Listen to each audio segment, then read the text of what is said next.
ಅದು 2020ರಲ್ಲಿ ನಡೆದಿದ್ದ ಮಗು ಕಳ್ಳತನ ಪ್ರಕರಣ. ಆಗಷ್ಟೇ ಹುಟ್ಟಿದ ಮಗುವನ್ನ ನಗರದ ಪ್ರತಿಷ್ಠಿತ ಸರ್ಕಾರಿ ಆಸ್ಪತ್ರೆಯಿಂದಾನೇ ಕಳವು ಮಾಡಲಾಗಿತ್ತು. ಸತತ 1 ವರ್ಷ ಕಾರ್ಯಾಚರಣೆ ನಡೆಸಿದ್ದ ಪೊಲೀಸರು ಆ ಮಕ್ಕಳ ಕಳ್ಳಿಯನ್ನ ಬಂಧಿಸಿದ್ರು. ಅಷ್ಟಕ್ಕೂ ಈಗ್ಯಾಕೆ ಆ ವಿಷಯ ಅಂತೀರಾ? ಈ ಸ್ಟೋರಿ ನೋಡಿ. ವಾಣಿ ವಿಲಾಸ ಆಸ್ಪತ್ರೆಯಲ್ಲಿ ಮಗು ಕಿಡ್ನಾಪ್ ಕೇಸ್. ಅಪರಾಧಿಗೆ 10 ವರ್ಷ ಕಠಿಣ ಸಜೆ, 1 ಲಕ್ಷ ರೂಪಾಯಿ ದಂಡ.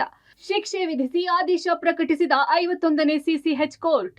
ಹೌದು, ವಾಣಿ ವಿಲಾಸ್ ಆಸ್ಪತ್ರೆ. ಈ ಆಸ್ಪತ್ರೆಗೆ ತನ್ನದೇ ಆದ ಹಿನ್ನೆಲೆ ಇದೆ. ಒಳ್ಳೆಯ ಮಕ್ಕಳ ಹೆರಿಗೆ ಆಸ್ಪತ್ರೆ ಅನ್ನೋ ಹೆಸರು ಇದೆ.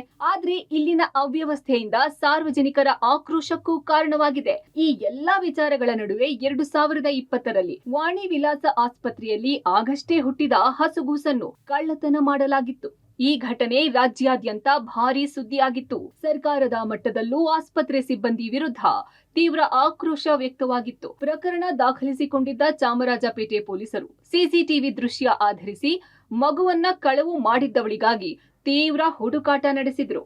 1 ವರ್ಷದ ತನಿಖೆಯ ನಂತರ ಮಗು ಕಳವು ಮಾಡಿದ್ದ ಆರೋಪಿ ರಶ್ಮಿಯನ್ನು ಬಂಧಿಸಿದ್ರು.